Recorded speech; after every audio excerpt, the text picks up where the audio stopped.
Hey, what's going on, guys? SimplyPops here. I hope you guys having a great day today. And today, GameStop has announced pre-orders for the PS5. If you missed the pre-order for the first time, which is not really your fault, it's Sony's fault for just having the gates open like that. Now is your second chance to pre-order it tomorrow morning, Friday, September 25th. GameStop had tweeted out saying, "We are pleased to announce that further quantities of the PS5 consoles will be made available to pre-order at your local GameStop store." So no online. That's kind of unfortunate, but at the same time, GameStop is not ready for it, man. The site is not stable enough to have so many people pre-order at the same time. Just judging by the Xbox Series X and the Series S pre-orders and the PS5 pre-orders, it was just a complete mess. So maybe your local GameStop store might be easier. I never pre-ordered a console at a local store yet.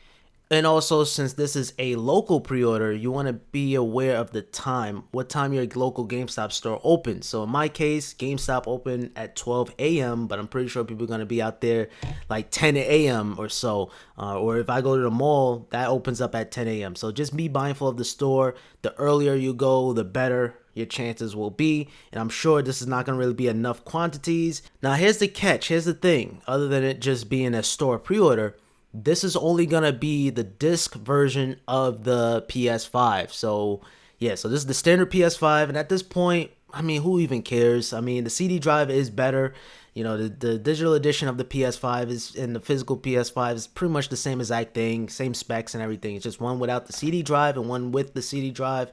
So at the end of the day, at this point, you just want to get your console. Now, I'm not sure if this is intentional that Sony wants to sell more standard PS5s. I'm not sure, but it would be smart of them to sell more digital PS5s because if you do digital sales, that's more profit for them. They don't really make any money or bank like that when it comes down to the physical, but it is more expensive though, the physical one. So I kind of get it, and you can still get digital games on the standard PS5. So I'm not sure what's the reasoning behind Sony just making the CD drive PS5s, or maybe it's just a limited edition. Who knows? And also, we have Sony is sending out more invitations to pre-order a PS5 from their direct online store tomorrow. So the pre-order saga continues. This is your second chance yet again. And honestly, I think that whole invitation pre-order thing, that thing was a joke, yo. I mean, I didn't get invited, but man, listen, we was fiending, you know what I'm saying? We was hunting, putting our PSN down, thinking we are gonna secure a pre-order, but I didn't get nothing. You get what I'm saying? That was just a big joke. So, hey, I guess if you haven't already signed up, test your luck. That should have been a contest, honestly. Whoever, we'll send out a PS5 to them for free. Nah, of course not. It's like an invitation contest to buy a PS5. Like, how does that even sound? It's like a contest, but you gotta pay for your prize. Oh man.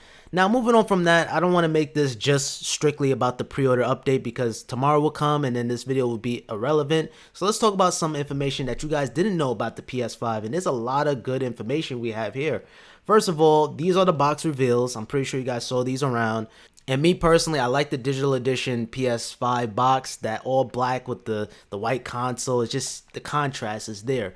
Maybe you guys care or don't care. I just figured I wanted to share that with you guys in case you guys didn't know. But also, the base slash stand will be included. So this is big. So the console is going to be humongous. We're going to talk more about that in a little bit. But at least they come in with a stand so you could be able to stand up your PS5 more properly. Normally, this is a sold separately accessory. So yeah, so it's nice enough for Sony to include it inside the box. And honestly, I'm going to be laying down my PS5 flat in my entertainment stand. I hope it fits. I'm really afraid that it might not even fit in there, but hey, we'll see. Now, speaking of that, the size. We have the official dimensions of the PS5. So you want to make room. You want to have a spot for your PS5 because, man, this thing is the largest. This is the largest modern day console that we've seen yet. And I'm curious to get my hands on it, curious to unbox it. I just can't wait for these next gen consoles, but here are the dimensions on screen right now, and man, you guys can see the schematics, the leak photos, and comparing that to the Switch next to it side by side. So I know you guys probably won't care now, but you will care as soon as you put your PS5 in that entertainment center. You're gonna care, and if it looks like it's out, you know what I'm saying, it just looks silly, can't fit. I don't know, man. It's something to care about and just be aware of it. So make sure you have your location set in stone.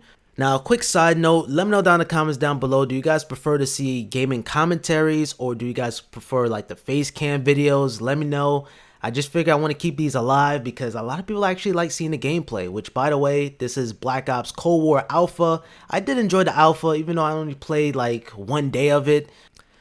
I ended up just using the share button because I was laying down in bed and I didn't feel like setting up my computer with the capture card and everything like that. But I should end up just doing that because I don't know, they didn't give us enough time to play the alpha. I feel like I wish it would have extended to Monday or something. But hey, I gotta wait for the beta like everybody else so we can all play it together and I'll capture some more gameplay. But I hope you guys enjoying the video nonetheless though.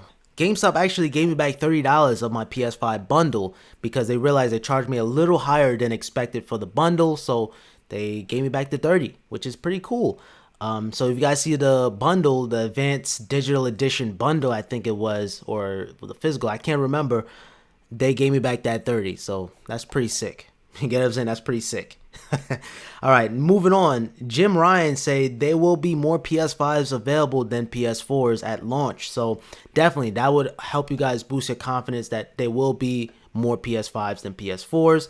Sony sold 4.2 million units of the PS4, and that was around the time when it first came out. So that's 2013 of November and December, and then we move on to the next year, and then that's just insane. So basically, there's going to be over 4.2 million units of the PS5. That's basically what they're trying to say, basically.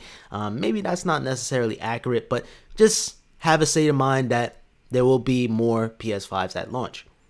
Now, also, Sony apologized for the PS5 pre-orders because it was just a complete mess. But although I would say the Xbox was a little bit more tough to get just because it was just sites crashing, things freezing. But the PS5, it was a gift and a curse because it was unexpected. So people were just pre-ordering their PS5s and, oh, I got the PS5 casually. So I don't know. I don't know who did it better. They both kind of did a crappy job, but I appreciate Sony for apologizing because a lot of companies don't do that nowadays. Also, game file size for Spider-Man Ultimate Edition has been revealed, so 105 gigabytes, and the launch edition will be 50 gigabytes. So that kind of reminds me of the PS4 when that first came out. Games are going to be 50 gigabytes, but we're only going to see them higher and higher and higher from here. Got tongue-tied there, but it's going to be higher, especially if you download Modern Warfare Warzone, or it's going to be sick, yo. The size is going to be sick. And speaking of space and storage size, Microsoft has revealed that the SSD prices will cost $212 for a 1 terabyte Seagate drive, and that is super expensive. But you're paying for the speeds, you're paying for the performance, really and truly. But put in perspective, though, you picked up the Series S, and then you got to pick up the storage device for another $200. You just spent $400 on that.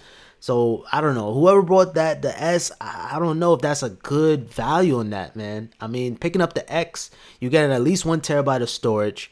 So, you should be good. I would say you should be good with that. And then maybe later on, you could pick up the storage expansion card or whatever the case may be. And I completely understand. It's an SSD.